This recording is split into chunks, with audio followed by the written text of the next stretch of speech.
Hey you are watching Aerofriend YouTube channel in partnership with An Academy। পাড়ায় পাড়ায় সমাধান কর্মসূচি প্রতি জেলাকে 50 লক্ষ টাকা করে বরাদ্দ পশ্চিমবঙ্গ রাজ্য সরকারের। আমরা এই বিষয় নিয়ে আগেও ভিডিও দিয়েছি আপনাদের সমস্ত আপডেট আমরা আগেই দিয়েছি যে পশ্চিমবঙ্গ রাজ্য সরকারের দুয়ারে সরকার প্রকল্পের পর নতুন একটা কর্মসূচি যার নাম হচ্ছে পাড়ায় পাড়ায় সমাধান।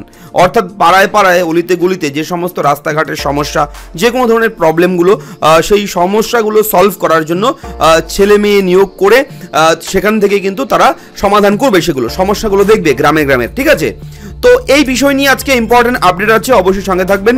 আমি রয়েছি ভিডিওতে আপনার সঙ্গে শুভঙ্কর, আপনি দেখছেন আপনাদের প্রিয় ইউটিউব চ্যানেল এরাফ্রেন্ড।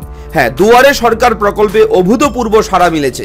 আপনারা সবাই জানেন প্রচুর মানুষ কিন্তু এই দুয়ারে সরকার ক্যাম্পেনিং থেকে উপকার পেয়েছে, এখনো পাচ্ছে। প্রচুর মানুষের স্বাস্থ্যসাথী কার্ড হয়ে গেছে অলরেডি, যাদের পেন্ডিং ছিল তারাও পেয়ে গেছে। তার পাশাপাশি সরকারি পরিষেবাকে আরও মানুষের কাছে বেশি করে পৌঁছে দিতে উদ্যোগ নিয়েছে মুখ্যমন্ত্রী মমতা বন্দ্যোপাধ্যায়। তার ঘোষণা মতন স্থানীয় বিভিন্ন সমস্যার দ্রুত নিষ্পত্তির লক্ষ্যে শুরু হয়েছে নতুন কর্মসূচি, যার নাম পাড়ায় সমাধান।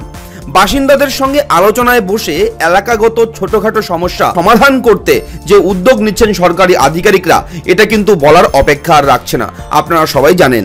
আর এই প্রকল্প রূপায়ণের প্রথম পর্যায়ে প্রতিটি জেলার জন্য 50 লক্ষ টাকা আগাম বরাদ্দ করলো নবান্ন। ওই টাকায় স্থানীয় মানুষের দাবি অনুযায়ী নানা ধরনের কাজ শুরু হয়ে যাবে।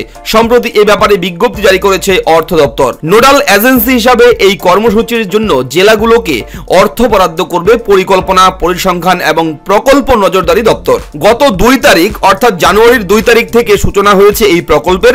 আগামী 15ই ফেব্রুয়ারি পর্যন্ত গোটা রাজ্যের প্রতিটি পাড়ায় যাবেন সরকারি আধিকারিকরা।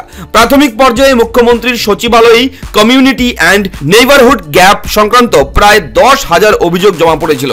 এর পাশাপাশি স্থানীয়রা সরকারি আধিকারিকদের কাছে যে সমস্ত সমস্যার কথা তুলে ধরবেন, সেগুলোর কাজ দ্রুত সম্পন্ন করতে হবে, সেই ব্যবস্থা নিচ্ছে পশ্চিমবঙ্গ রাজ্য সরকার।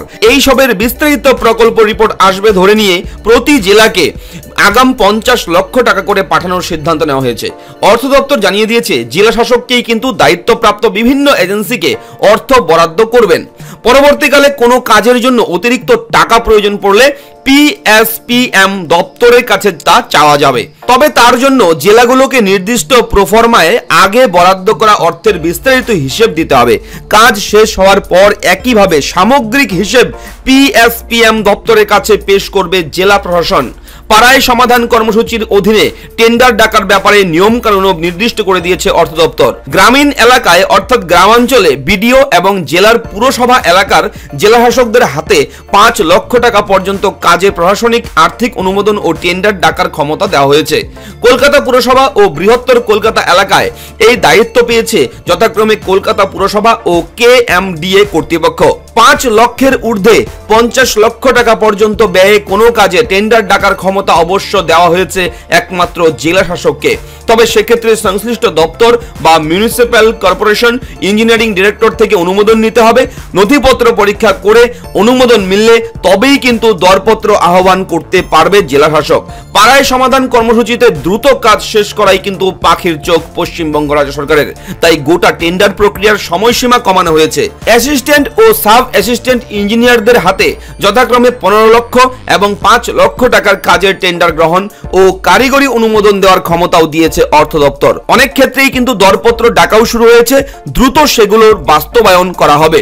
পশ্চিমবঙ্গ রাজ্য সরকারের এই বিশেষ উদ্যোগ পশ্চিমবঙ্গ রাজ্যবাসীর জন্য পাড়ায় পাড়ায় সমাধান দুয়ারে সরকারের পরে।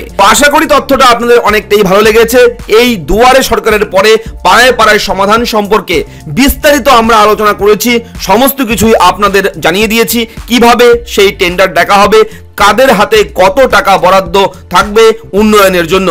তো যদি তথ্যগুলো জানার পর আপনার মনে হয় ভিডিওটি তথ্যপূর্ণ, অবশ্যই লাইক করতে দ্বিধাবোধ করবেন না। ভিডিওর নিচে অবশ্যই লাল রঙের সাবস্ক্রাইব আছে, সেখানেও প্রেস করবেন, তাহলে কিন্তু আমাদের এরাফ্রেন্ড ইউটিউব চ্যানেলটি সাবস্ক্রাইব হয়ে যাবে এবং পরবর্তীতে লেটেস্ট আপডেটগুলো সবার আগে পৌঁছে দেব আপনার কাছে।